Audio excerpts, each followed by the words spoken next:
The rain hammered against the windows of our small apartment in Seattle, mirroring the storm brewing inside me. Alaric, a software engineer, was 44, and my life, once a neatly coded program, was now a chaotic mess of errors and corrupted files. It had all started subtly, with little things I initially brushed off as stress or fatigue. My wife, Bronte, a vibrant and passionate artist, had grown increasingly distant. Her laughter, once a constant melody in our home, had faded, replaced by strained smiles and hurried excuses. She'd always been independent, but lately she seemed to be living a separate life altogether. It began with the late nights at the studio. Bronte had always poured her heart into her art, but the frequency and duration of these sessions had escalated dramatically. "Just trying to meet a deadline, honey," she'd say, her eyes flitting away from mine. I wanted to believe her. I truly did. But a nagging feeling, a silent alarm bell, had started to ring in my mind. I tried to dismiss it as paranoia, the product of a long week and too much caffeine. But the feeling persisted, a dull ache in my gut. Then came the phone calls. Whispered conversations in the hallway, hushed tones that ceased abruptly when I entered the room. "Wrong number," she'd say, her voice tight, her cheeks flushed. Or, "It's just my mom." But her mom had passed away 5 years ago. I started paying closer attention. I noticed the way she held her phone, angled away from me, the quick glances she'd steal at the screen when she thought I wasn't looking. The passwords she suddenly added to her phone and laptop, devices she'd always freely shared with me. These small acts of secrecy piled up, each one a tiny brick in the wall that was growing between us. One evening, Bronte told me she had a gallery opening in Portland and would be gone for the weekend.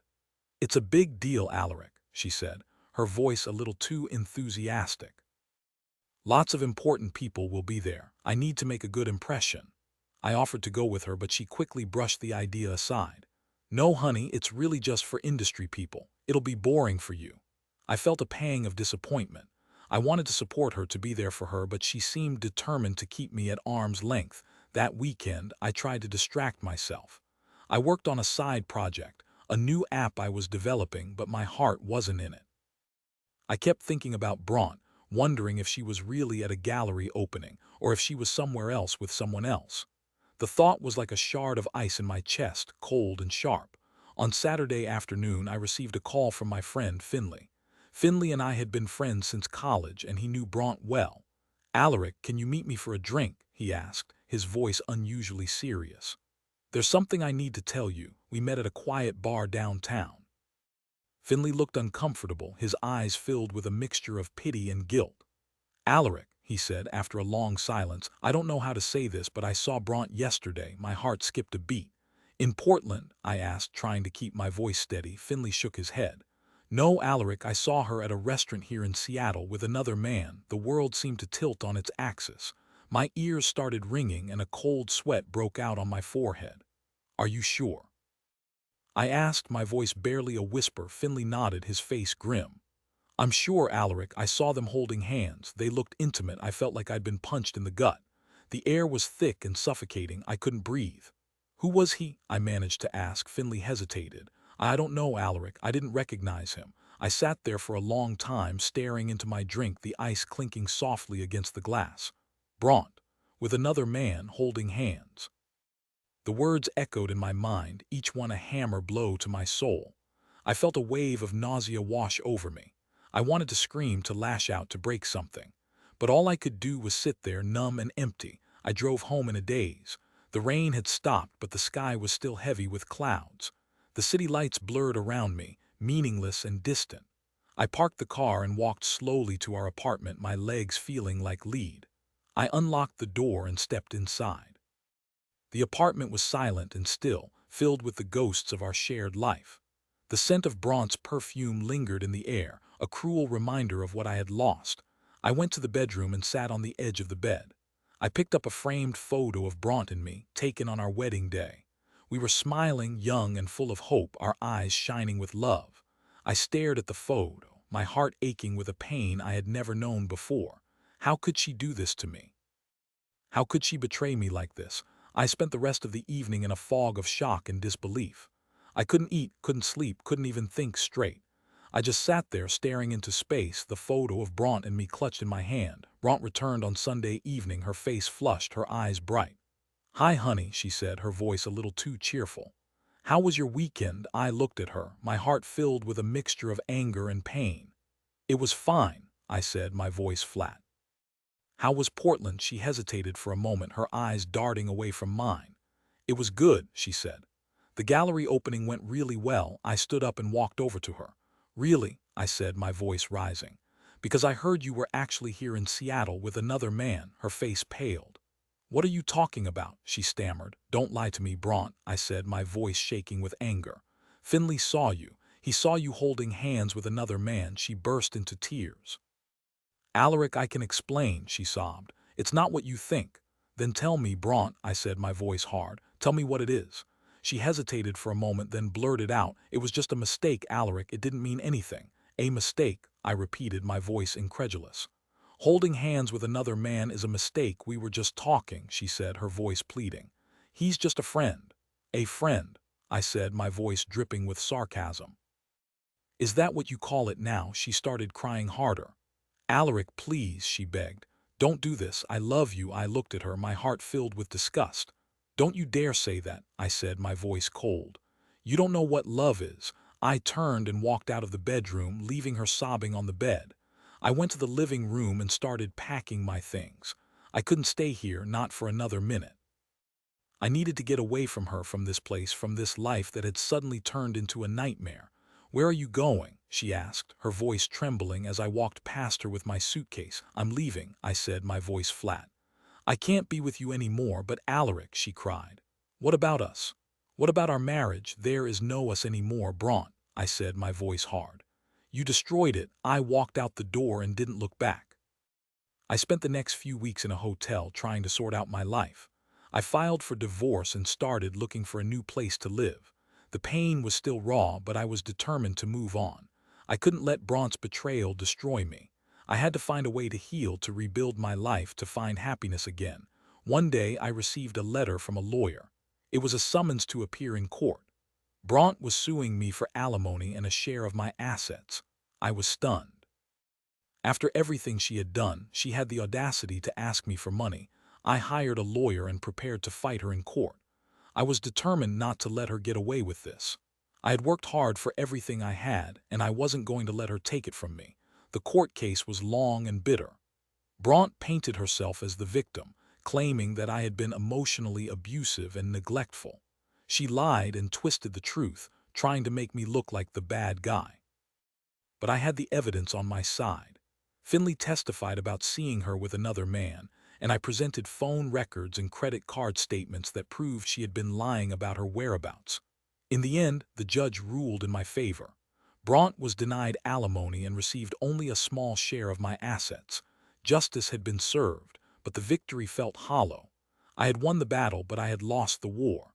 My marriage was over, my heart was broken, and my life had been irrevocably changed. I moved into a small apartment in a different part of the city. I focused on my work, throwing myself into my projects. I started exercising and eating healthy. I spent time with my friends and family. Slowly, gradually, I began to heal. Then, about 6 months after the divorce was finalized, I received an unexpected phone call. It was from a woman named Genevieve. She said she was the wife of the man Bronte had been having an affair with. My initial reaction was to hang up. I didn't want to revisit that painful chapter of my life. But Genevieve's voice was filled with such desperation that I decided to listen. "Alaric," she said, her voice trembling, "I know this is going to sound crazy, but I need your help." "My help?" I said, confused. "What do you need my help with?" "It's about Bronte and my husband, Leland," she said. "They're still seeing each other." I felt a surge of anger and disgust. "I'm sorry to hear that," I said, "but I don't see what that has to do with me. I'm divorced from Bronte. I don't want anything to do with her." "Please, Alaric," Genevieve begged. "Just hear me out. Leland has left me and our kids and moved in with Bronte. He's completely infatuated with her. He's ruined his life and I don't know what to do." I hesitated. I didn't want to get involved, but I couldn't help feeling a little bit of sympathy for Genevieve. I knew what it was like to be betrayed and abandoned. "What do you want me to do?" I asked. "I want you to help me expose them," she said. "I want everyone to know what they've done. I want them to face the consequences of their actions. I thought about it for a long time. I had already suffered so much because of Bronte's betrayal. Did I really want to dredge up all that pain again? But then I thought about Genevieve and her children, and I knew I couldn't stand by and do nothing. Okay, I said. I'll help you. Genevieve and I hatched a plan. We decided to expose Bronte and Leland at a charity gala that they were both attending. Genevieve had connections to the organization hosting the gala and was able to get us both invited. We knew it would be a risky move, but we were determined to make it work. The night of the gala arrived. I felt a knot of anxiety in my stomach as I got dressed. I hadn't seen Bronte since the divorce, and I didn't know how I would react to seeing her again. But I knew I had to do this, not just for Genevieve but for myself as well. When I arrived at the gala, the room was already buzzing with activity. People were dressed in their finest clothes, sipping champagne and chatting animatedly. I scanned the crowd looking for Bronte and Leland. It didn't take long to spot them. They were standing by the bar, laughing and flirting, completely oblivious to the storm that was about to break. I took a deep breath and walked over to them, Genevieve by my side. As we approached, Bronte's eyes widened in shock. She hadn't expected to see me here. Alaric, she said, her voice barely a whisper. Hello, Bronte, I said, my voice cold and controlled. I see you're doing well. What are you doing here? She asked, her eyes darting nervously around the room. I'm here to expose you, I said, my voice rising. I want everyone to know what kind of person you really are. Bronte's face flushed with anger. You have no right to do this, she hissed. Oh, I think I do, I said. You betrayed me, you lied to me, and you ruined my life. Now it's time for you to face the consequences. I turned to the crowd and raised my voice. Ladies and gentlemen, I said, I'd like to introduce you to Bronte, a woman who cheated on her husband and destroyed her marriage. And this is Leland, the man she cheated with, who abandoned his wife and children for her. Bronte and Leland were mortified. They tried to deny it, to explain it away, but no one was listening. The crowd was buzzing with gossip and speculation. People were pointing and whispering, their faces filled with disgust. Genevieve stepped forward and spoke with a voice filled with pain and anger. She told the crowd about how Leland had abandoned her and her children, how he had lied and manipulated her, and how he had completely destroyed their family. People listened in stunned silence, their faces etched with sympathy. Bronte and Leland were completely humiliated. They slunk away from the gala, their reputations ruined. They had finally faced the consequences of their actions. I don't know what happened to Bronte and Leland after that. I heard rumors that they had moved to another state, but I didn't care. I had finally gotten my revenge, and I was ready to move on with my life. It took me a long time to heal from Bronte's betrayal, but I eventually found happiness again. I met a wonderful woman named Scene, and we fell in love. We got married and built a life together, filled with love, trust, and respect. I learned that even after the darkest of times, it is possible to find light again. I hope my story serves as a reminder that betrayal can be overcome and that happiness is always possible, even after the most devastating heartbreak. Betrayal can shatter your world, leaving you feeling lost and broken. It's a pain I, Alaric, know all too well. Discovering Bronte's infidelity was like a punch to the gut, sending my life spiraling into chaos. The lies, the deceit, the sheer audacity of her actions left me reeling. But amidst the heartbreak and anger, I found the strength to fight back. I exposed her affair, faced her in court, and eventually reclaimed my life.